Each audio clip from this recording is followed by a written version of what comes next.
আল্লাহ জোরে জোরে ইয়া রাসূলুল্লাহ ইয়া হাবিব জোরে জোরে বলেন না, জীবনের গুনাহ মাফ হয়ে যাবে, রাসূল খুশি হয়ে যাবে। ইয়া রাসূলুল্লাহ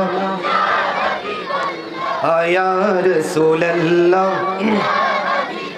বলে অন্ধকার কবরে যখন দিবে আমাকে, বলে অন্ধকার কবরে যখন দিবে তাকিও নবী গো আমারি কবরে, দেখিব আপনাকে নয়ন ভরে।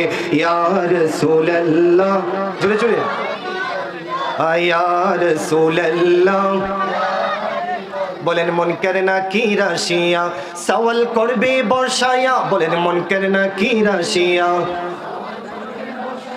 দিও গো নবী পর্দা উঠাইয়া, করিব সালাম আপনাকে দাঁড়াইয়া। ইয়া রাসূলুল্লাহ জোরে জোরে ইয়া রাসূলুল্লাহ ইয়া রাসূলুল্লাহ পড়েছি হাদিসে দেখিলে আপনাকে জীবনের গুনাহ জড়িয়া পড়ে, পড়েন পড়েছি হাদিসে দেখিলে জীবনের গুনাহ জড়িয়া পড়ে, দয়া করি ইয়া দিও গো দেখা। ইয়া রাসূলুল্লাহ জোরে জোরে ইয়া রাসূলুল্লাহ